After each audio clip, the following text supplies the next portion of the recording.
Dispečerska služba zdravstva, prosim.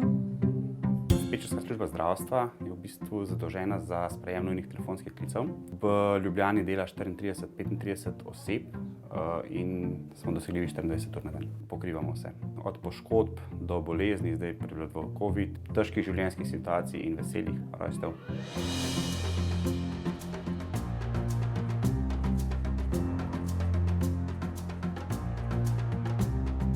V tej koloni, ko domi napadajo, se začne načeloma v tem prostoru.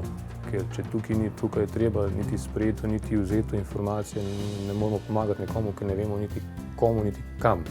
Če ni sam začetek dober, potem tudi konc ne more biti. Bomo prišli, gospod. Kaj piše na zvoncu? Novak. Nič ne diha. Dobro, jaz sem pomoč že aktivirala, zdaj boste začeli z oživljanjem očeta, prav? Zelo mi je ostalo v spominu, ko smo dobili klic za fantka, ki je padel v zmrznjeno jezero.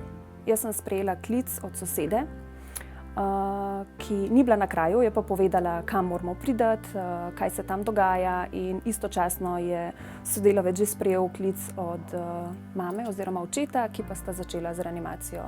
Reanimacija je bila uspešna, fantek je tudi zdaj v redu, tako da je taka stresna zgodba, ampak z dobrim koncem.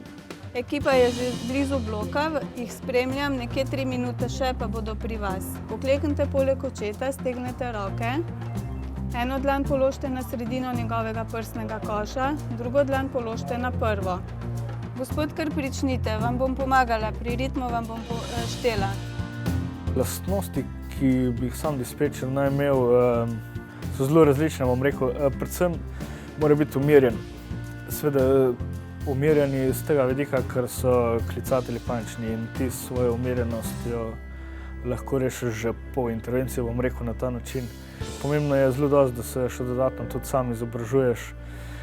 Kljub temu, da nam služba nudi zelo dosti izobraževanj, na katera se lahko udeležujemo, in tudi znotraj same izmene smo zelo dobro povezani, kar se tiče tega, da če pride do neke težave, ki jo pri pacientu ne zna razrešiti, zmeraj se na nekoga obrne. Če vas veseli delo v nujni medicinski pomoči, če imate radi razgibano delo, da se radi učite, da imate radi izzive, potem je delo v dispečerski službi kar za vas. Ja, bodo prišli, bodo nekje pri sosedih pozvonili, pa pridejo gor do vas. Vi samo izvajate stisk. Dobro, gospod, reševalci so zdaj pri vas. Hvala za vašo pomoč, srečno, nasvidenje. Jaz mislim, da lahko rečem, da vsak dan odidem z občutkom, da sem naredila nekaj dobrega za nekoga drugega, da sem nekomu pomagala, pa tudi, če je zame še to banalna stvar, kakor da nekoga pomirim zaradi tega, ker misli, da se mu je nekaj groznega zgodilo, v tistem momentu so me rabili. Meni je delo opravljati super. Veš, da nekomu pomagaš. Jaz vedno rečem, v bistvu, ko imam težavo pri klicočih običajno, ker ne sodelujejo kaj podobnega, dajte mi pomagati, da pomagam vam.